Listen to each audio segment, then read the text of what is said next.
Welcome back to class, you double OG to the beat don't stop till you get enough shotty, boy. In today's class, we're going to talk about the cash flow quadrant. And for those of you who don't know what that is, we're actually going to go in depth about what that is today. We're also going to be talking to you guys about the difference of the 1099 and a W-2 as well.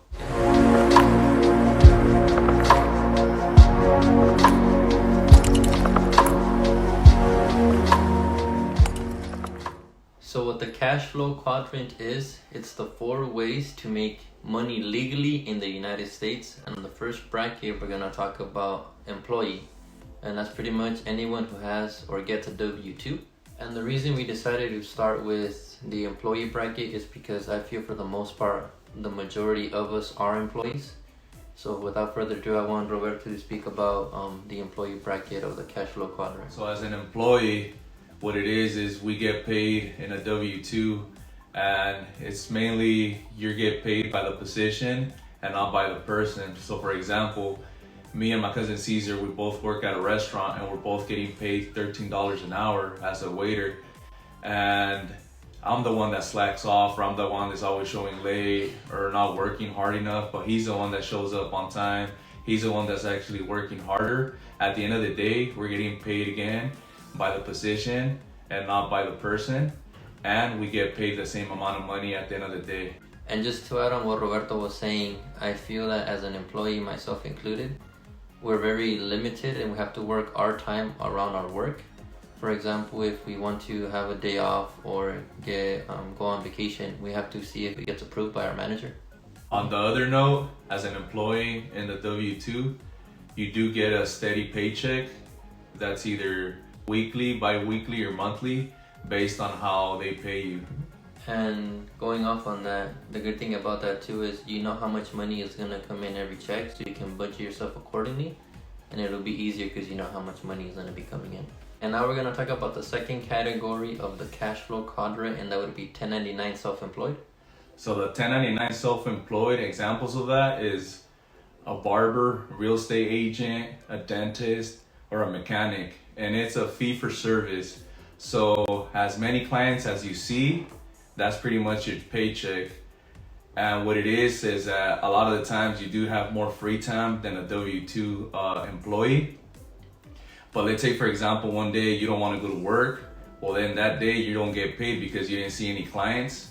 And how I was saying earlier, you get paid based on fee for service. So then this one is on the person and not the position. And to go more into that, the reason why they have more time is because they are their own boss, so they can set the schedule that they want to work. So in addition to that, with the self-employed 1099, you can make as much money as you want just by you seeing clients. So one day you can see 10 clients, another day you can see 15 clients. But with a in addition to that, with self-employed 1099, you can make as much money as you want. So there's no cap salary. So you can see one day 10 clients, another day you can do 15 clients. It pretty much just depends on the person. Whereas a W-2 employee, you only get paid based on how much the job is willing to give you. So for example, 8 hours, 10 hours, or 12 hours, but you do have a cap salary on how much you could make. But as we all know, the more you make, the more they take. I'm gonna talk about the third category of the cash flow quadrant, and that's 1099 business owner. And what that is you own a system and you have employees work for you. So the difference between a 1099 self-employed and a 1099 business owner is that 1099 self-employed, you are the business. Whereas my cousin was saying a 1099 business owner, they own the system and they have employees working for them. So an example that I could give you guys of the self-employed 1099 is, for example, you guys go to that person goes to Lake Tahoe and goes skiing and breaks his right arm, and that person is a dentist. Well, then that person that broke his right arm and he's right-handed is not going to be able to see his clients, and that's already you losing money. Whereas a 1099 business owner, they own a system and they have people working for them. For example, have you ever gone to McDonald's and seen the owner there?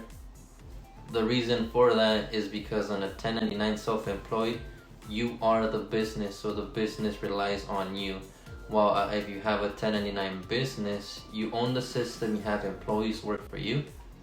And that's called financial freedom. Which is freedom of time. And now we're going to talk about the fourth category of the cash flow quadrant, and that's going to be the investor. And for me, in my opinion, this would be the most important one because you're going to make your money work for you. Have you ever heard someone say that while they're sleeping, they have their money work for them? And that's known as passive income because you're making your money work for you by putting it into the stock market or real estate. I'm going to give two short examples right now because we are going to go more in depth in a separate video about everything that you can invest in, because I feel that is a topic that deserves more time.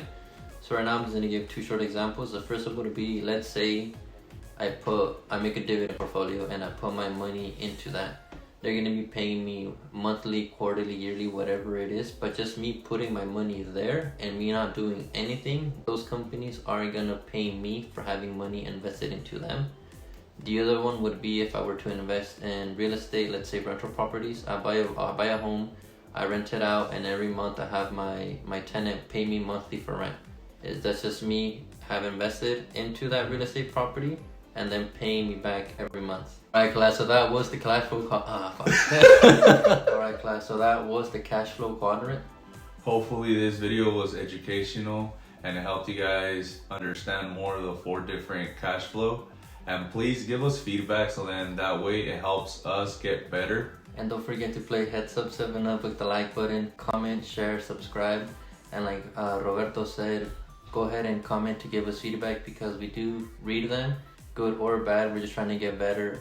Every video that we do, I feel like we are getting more comfortable with the camera. And we do appreciate any feedback that you guys do because it will help us make better videos and engage better with you guys.